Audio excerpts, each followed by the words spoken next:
My sister fired me the day she became CEO of our family freight company. You don't have what it takes to run operations, little brother, she said as I boxed up my desk. I just smiled. She had no idea I owned the land under our top 3 terminals. She freaked out when she tried to raise insurance and couldn't. They always say the worst cuts come from the people closest to you. I felt that truth in my chest the moment Elena looked at me across the boardroom table and said, "We're moving in a new direction, Grant. It's time for a fresh outlook." My name is Grant Darrow. I'm 42 years old. I live in Albany, New York. For the past 17 years, I ran operations at Darrow Freight, the family business my father built from nothing but a pickup truck and an old warehouse near the interstate. And today, I got fired by my little sister. The room was cold, modern, and empty except for the 2 of us. She had picked the new office furniture herself, all glass and steel. Nothing like the old place where we used to sneak off as kids and play hide-and-seek behind crates of boxed-up air filters. Now she was CEO, all glossy lips and corporate jargon, reading from a script she didn't even bother to memorize. "There's a consultant from FedEx starting next week," she said, smoothing a wrinkle on her pencil skirt. "They'll take over your operational duties." I didn't say anything at first, just nodded slowly, like I hadn't already seen this coming. Elena had been chasing magazine spreads and keynote panels for the last 2 years, calling herself a visionary while I made sure trucks didn't get stuck on snowy mountain roads and packages didn't sit rotting in the back of trailers. I was the one who knew which driver had an ailing mom, who needed a week off, who was hiding a back injury but didn't want to say anything. I kept it all moving, quietly, and now she was replacing me with some stranger in a branded polo. "You're not going to say anything?" she asked, eyebrows raised, the way she used to look when she thought I was being stubborn. I stood. "No need," I said. "I'll have my stuff cleared out by noon." Her surprise barely flickered. She had expected more of a fight. As I walked out, she added with a smile, "No hard feelings? Okay, this is just business." I paused at the door, turning just enough to meet her eyes. "You're right," I said. "It is." She probably took that as grace, maybe even weakness. But inside, I felt a quiet satisfaction humming just under the surface, like the calm before a storm. Because while Elena might have been CEO of Darrow Freight, the company's 3 most profitable distribution centers, the ones she bragged about in her Forbes interview last spring, she didn't even realize I owned the land beneath it. Bought it years ago under an LLC she never cared to question. She thought she was cutting me loose. Really, she just cut off her own legs and didn't even know it. As I stepped outside, the early March wind bit at my cheeks. The big aluminum sign still read Darrow Freight, EST 1982. I stared up at it for a moment, then got into my truck. Not the flashiest ride, but it ran smooth, just like the systems I built for her. Inside that building, Elena was probably already on a Zoom call, spinning my exit as strategic realignment. She had a talent for that, branding every mistake like it was intentional. But no rebrand could save her from what was coming, and I wasn't going to lift a finger to stop it. That conversation with Elena happened about 5 years after the one that actually changed everything. Back then, Dad and I still had coffee together every Sunday morning, just the 2 of us, at the diner near the old rail yard. It was one of those greasy little places that hadn't changed since the 80s. Cracked boots, coffee that tasted like metal, and waitresses who called everyone "Pa." I always liked it more than I let on. That particular morning, we were talking shop, like usual, inventory flow, seasonal backlogs. Dad stirred sugar into his coffee, 2 packets, same as always, then looked up and said something that stuck me. "Logistics changes," he said, "but infrastructure lasts." I didn't respond right away, just nodded slowly, turning the words over in my head like loose change in my mind. That was Dad's way. He didn't give advice directly. He just dropped little phrases like breadcrumbs, and you either figured it out or you didn't. At the time, Elena was already neck-deep in expansion plans. She wanted the company to scale up across state lines, rebrand as something sleeker, more corporate. She had just hired a marketing team that spent more time on color schemes than on routing logistics. Meanwhile, I was down in the yards. I saw the cracks in the pavement, the sagging roof lines. I knew our biggest freight terminals were built on shaky leases, contracts signed decades ago when the family didn't have much bargaining power. That same week, I went to a local real estate lawyer and started setting up a private holding company. Clean, quiet, nothing fancy, just enough to start making some quiet moves. One by one, I bought the land beneath our 3 busiest hubs, the ones Elena liked to feature in presentations, the huge facility in Troy with the twin loading bays, the regional terminal in Spoon Lake, and the old workforce in Troy that never broke down despite being held together by tape and habit. I made sure the leases were fair, friendly rates, locked for 5 years. Nothing that would raise a red flag, just enough to secure control. When I told Dad what I'd done, he didn't flinch, just nodded once and took a sip of coffee. "She'll never read the lease agreements," he said. "She thinks they're boring." She's not wrong, he said. But boring's what keeps the lights on. That was the last real business talk we had before he retired. He left the company to both of us equally, but Elena pushed to be named CEO. She wanted the title, the spotlight. I didn't fight her on it, didn't see the need, because I knew something she didn't. You can't run a delivery company without places to deliver from. She might have owned the brand, but I owned the ground it stood on. Over the next few years, I kept quiet. Let her have her TEDx talks and interviews. Let her shake hands with venture capital guys in bathing suits. I stayed in the background, tuning the machines, managing the dispatchers, making sure the trucks left the yard on time and the tires were properly rotated. Every once in a while, I'd get a copy of a quarterly report, always glowing, always praising Elena's vision. The fine print never mentioned the leaseholder's name, but every dollar of profit that came out of those terminals passed through my pocket first. I didn't need credit. I had leverage, and leverage doesn't shout. It waits, quietly, until the right moment. It had been 3 weeks since Elena fired me, and my mornings still started at 5:30. Not because I had somewhere to be, just habit, muscle memory. I'd get up, brush my teeth, make black coffee in the old percolator, and sit at the kitchen table staring out at the frozen backyard, listening to the house breathe. The silence was heavier now, not the peaceful kind, but the kind that settled in your bones. I wasn't angry, not really. There was something calmer than anger about it, like being underwater, hearing the world above but not needing to break the surface anymore. The text started on day 4, mostly from dispatchers, drivers, and a few guys in the maintenance sheds. Some just said, "It's not the same without it." Others were more direct, cutting our fuel reimbursements by 15%. That a FedEx thing? New guys got us tracking deliveries in a new app that doesn't even work.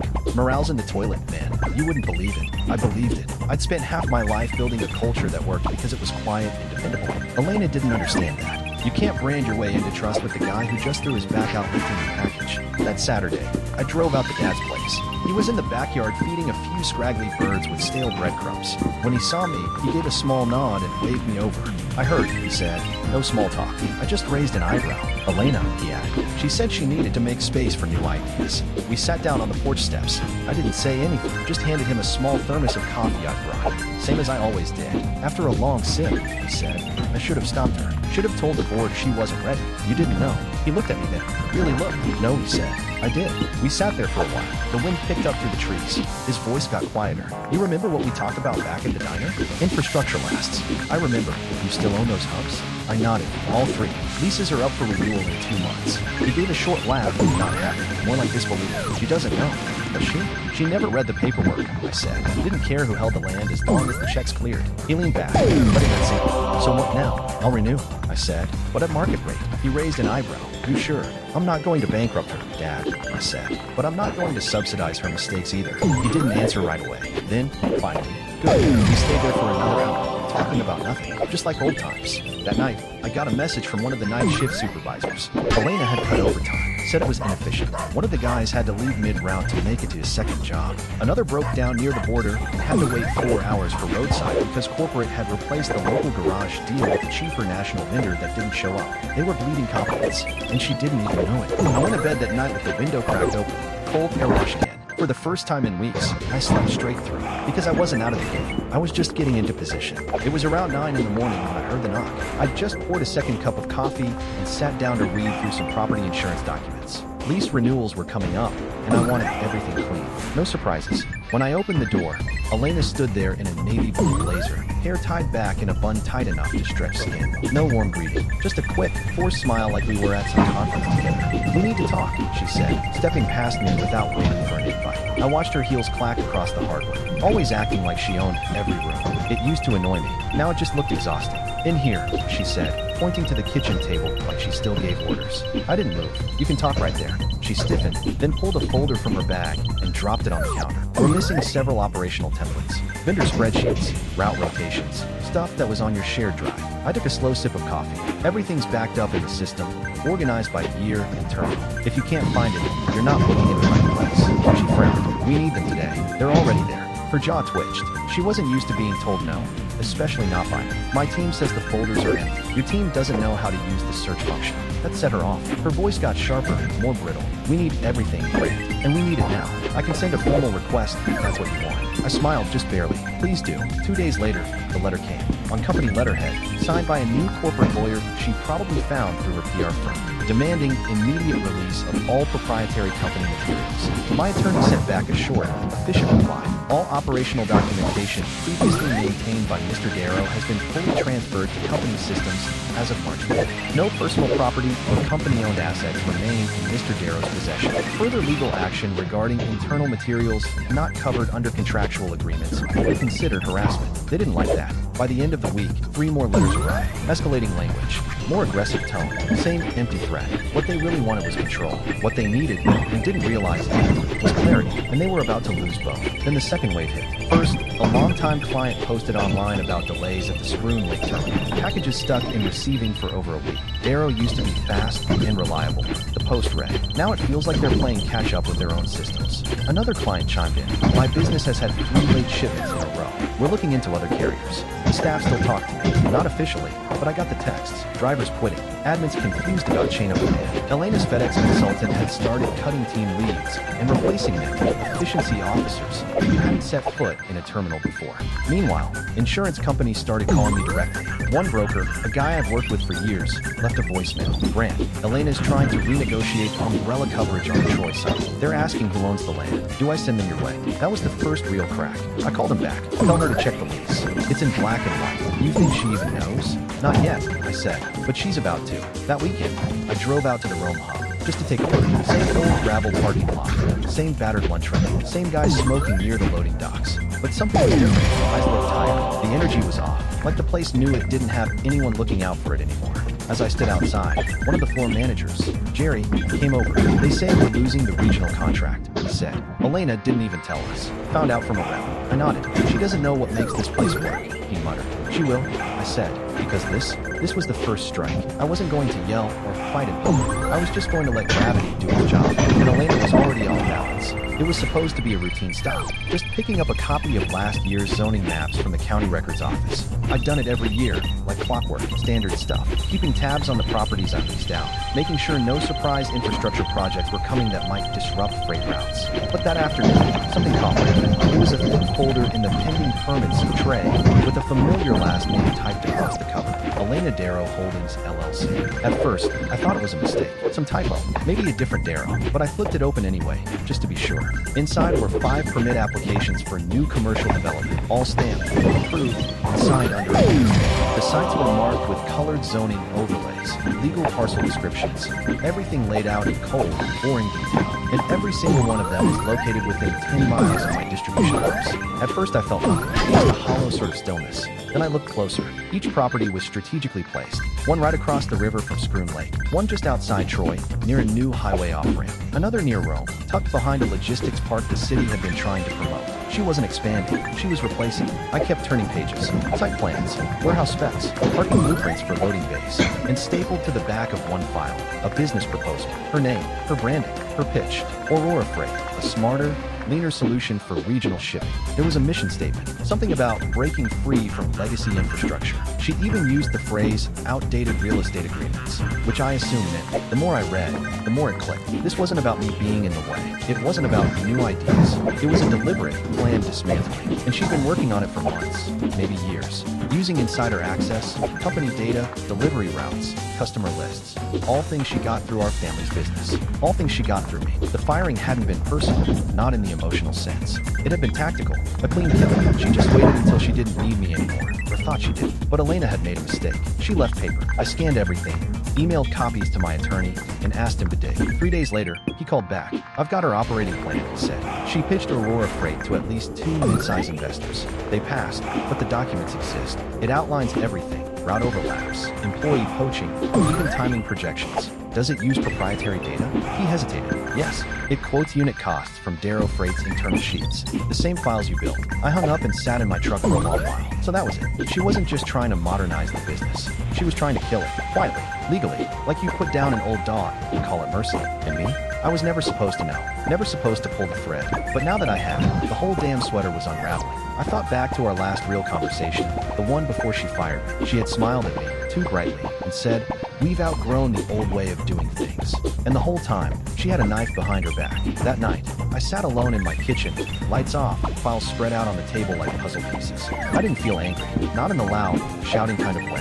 I felt precise, focused, because now I had everything I needed to strike back, not for revenge, but for the people she was about to leave behind, and for the legacy she thought she could bury. The next Monday, I put on a clean button-down, grabbed a fresh notepad, and drove 2 hours to a modest office park just outside Hartford. Evergreen Logistics didn't look like much from the outside. No flashy signs or tinted glass. Just a squat gray building with a small lobby and the hum of fax machines still going somewhere in the back. But I'd done my homework. They weren't glamorous, but they were respected. Family founded, solid track record, and more importantly, they were hungry to grow. I met with their regional director, Lisa Calder, early 40s, sharp eyes, wore boots, not heels. We sat across from each other at a small table with chipped corners. She didn't waste time. You said in your email you've got terminals in your building? Not yet, I said, but they will be. Her eyebrows lifted. I own the land beneath Darrow Freight's 3 largest terminals, I said, sliding the folders across the table. The company leases from me, but the contracts expire in 6 weeks. I won't be renewing with them. At least not on the current terms. Lisa opened the first folder, flipped through the documents. I watched her face carefully. She didn't smile, but her eyes stayed locked on the numbers. You're offering these to us? I'm offering you a chance to step in when she tries to offload them.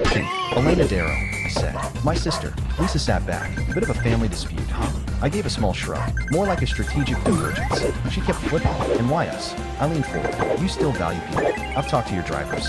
You don't burn out talent just to hit quarterly metrics. You fix trucks instead of replacing them. And you've got a record of retaining operations teams when you move into new regions. Her expression softened just slightly. You'll want the hubs because they're already optimized. They're built to last, and they've been profitable for over a decade. But I want the people, the crew, the ones she's cutting loose. Lisa nodded slowly. And what happens when she finds out what you're doing? She won't, I said. Not until it's too late. I reached into my coat pocket and pulled out a small USB drive. This has everything: property surveys, lease agreements, infrastructure diagrams, staffing blueprints. It's clean, legal, ready to go.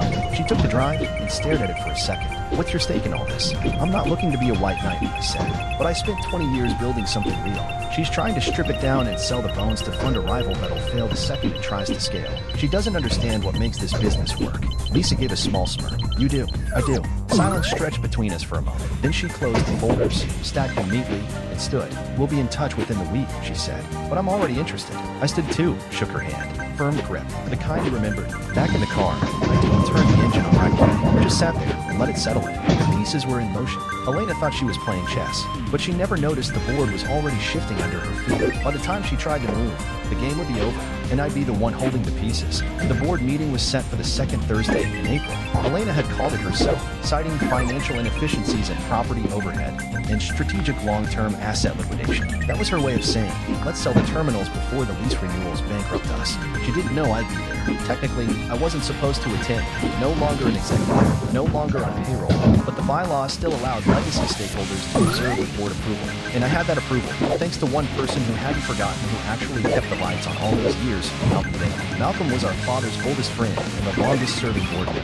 Retired Marine, wore BLO ties and never took notes. He had seen what Elena had become, but he'd kept his mouth shut until he had something worth saying. Today, he was ready. I arrived 10 minutes early, took the last seat at the far end of the long oak conference table. No suit, just a pressed shirt and an old leather notebook. The room was sleek, all polished chrome and minimalist glass, a tipple to whatever trend Elena was chasing this quarter. She didn't notice me at first, too busy walking the board through her PowerPoint. Market volatility, reduced capital flexibility, potential interest from regional logistics partners. She used words like liquidity optimization, like they meant something to the people who'd hauled crates in snowstorms and made sure clients got their oxygen tanks on time. Then she clicked to the next slide, a proposal to sell the terminals. This is our chance to shift out of high-cost legacy facilities and pursue leaner infrastructure. Aurora Freight is ready to absorb transitional routes. We've done our research. At the bottom corner of the slide, in small print, Aurora Freight Logistics, a Darrow sister venture. That's when I saw Malcolm straighten in his chair. Before we vote, he said, I think we should hear from Grant. Elena froze. There was a pause. Not long. Just 3 seconds of silence that changed everything. She turned to me, the practiced smile already curling at the edges. I wasn't aware you'd be joining us today. I figured it was time I heard the vision for myself. The board shifted in their seats. Eyes bounced between us like a tennis match. Elena, I said evenly, you didn't tell them you owned Aurora, did you? She blinked once. Excuse me, Aurora Freight, that strategic partner. You plan to sell the terminals too. You didn't mention you're its founder, majority shareholder, and managing director. She opened her mouth, closed it. One of the board members, Dan, legal, leaned forward. Is that true? I was going to disclose that, she said quickly. Of course, it's all above board. I nodded and opened the folder in front of me. I have developed plans. Internal business plans using proprietary Darrow freight data. Contract pitches sent to investors while she was still CEO. They outline a full-scale transfer of operations from this company to hers. We're shifting in seats, the kind that comes right before impact. She used family resources. I continued. Logistics routes, performance reports, staffing rosters, all to build a competitor while drawing salary and making decisions that weaken your business. Malcolm's voice cut through the noise. This is a serious conflict of interest. One of the newer board members, a sharp woman named Lynn, turned to Elena. Did you take company data? I was planning on getting the necessary clearances, Elena stated. I just brand is twisting this. Aurora is a backup plan. It's not a backup plan, I said. It's a replacement. Then I reached into the folder and slid over the copy of the lease agreements. And just so we're clear, those terminals you're trying to sell, you don't know them? I do. The lease is expiring in 3 weeks. You'll either pay market rate or vacate. Elena looked at the papers like they were written in a language she didn't speak. Lynn raised her voice. You mean the board is voting to sell facilities we don't actually own? More heads turned. Malcolm cleared his throat and said, I moved for a suspension of Elena's authority pending internal review. I second, Lynn said, already closing her laptop. You can't do this, Elena snapped, voice rising. This is my company. Malcolm shook his head. No, it was your father's company. You were supposed to protect it, not hollow it out. The vote wasn't even close. 5 in favor, 1 abstained, 1 against. Elena, of course. Her eyes found mine as the board adjourned, but there was no fury in it, just disbelief. Like she still couldn't believe it had come to this. I stood up, collected my papers. Evergreen's offer is still on the table. I told her. Same operations, same terminals, same people, different leadership. Malcolm gave me a slow nod. Make sure it's done right. I will. As I walked out of that boardroom, Elena sat there frozen. The room that once echoed with her voice now buzzed with the fallout of her arrogance. She hadn't just lost her job, she had lost her crown. And I didn't raise my voice once. 1 year later, I stood at the edge of the Rome Terminal's loading dock and watched a line of trucks ease out under the early morning sky. The building looked different now, brighter, painted, new signage that read Evergreen Logistics, Northeast Division, but the bones were still the same. The routines were still the same. The people, they were still here, too. It had taken 6 months to finalize the acquisition. Evergreen moved quickly once Elena was out. Her board seat revoked, her golden parachute shredded by legal findings. There had been headlines, a few industry blogs that tried to spin it into a visionary downfall. But most people moved on, quietly. Aurora Freight never launched. Turns out when you burn every bridge and lie to investors, you don't get a second round of funding. The last anyone heard, Elena filed for Chapter 11. The sleek office space she leased downtown sat empty, her glossy brochures already collecting dust. And me? I didn't take a title. Evergreen offered me division president. I declined. Instead, I stayed on as director of operations, just enough to keep things humming, to make sure the terminals didn't forget what made them work in the first place. I was done chasing spotlights. Let someone else wear the suit and shake hands at conferences. The staff morale came back within weeks. Once they knew they weren't getting squeezed or outsourced, Evergreen kept their promises. Better benefits, solid pay, no corporate jargon, just work that made sense. Work that mattered. Dad stopped by the Screw Lake hub last month, first time in a while. We sat in the break room with paper cups of vending machine coffee and listened to a few of the old drivers' crack jokes about some hotshot consultant who tried to install AI route tracking last year. You saved it, Dad said finally. I shrugged. I just didn't let her wreck it. He gave me a look. Same thing. We talked about fishing, about his bad knee, about a Red Sox game he fell asleep watching. No speeches, no tearful apologies. But when he got up to leave, he clapped my shoulder and held it a second longer than usual. I'm proud of you, son, he said. That night, I had dinner with my niece and nephew, Elena's kids. I hadn't seen them in months, not since the fall. But Elena's ex reached out a while back, said they missed me. Said the kids kept asking why Uncle Grant didn't come around anymore. So I went, picked up pizza, showed up like it was nothing. We watched a movie, built a Lego set on the floor. The boy Max asked if I still worked at the freight place. Sort of, I said. He grinned. Cool. You always smell like trucks. I laughed. That's how you know I'm doing it right. He nodded. That made perfect sense. After they went to bed, their dad thanked me at the door. I told him it wasn't about Elena. It was about them. A week later, I got a postcard from Max. A picture of a truck he drew in crayon. The wheels, 2 doors, and a driver with a tiny mustache. Looks just like you, he wrote. Now, back at the Rome terminal, I stood with a fresh cup of coffee, watching the forklift shift pallets like clockwork. The sun broke through low clouds, streaking across the lot like a spotlight that didn't need permission. I thought about all the things I didn't say in that boardroom a year ago. How I never raised my voice, never called her names, never rubbed her face in it. Because legacy isn't about shouting. It's about what stays standing when the noise dies down. I walked the floor for another hour, checked on some inventory updates, laughed with the maintenance crew. Everything working the way it should. No slogans, no strategy decks, just people doing the work. And at the end of the day, that was all I ever wanted to protect.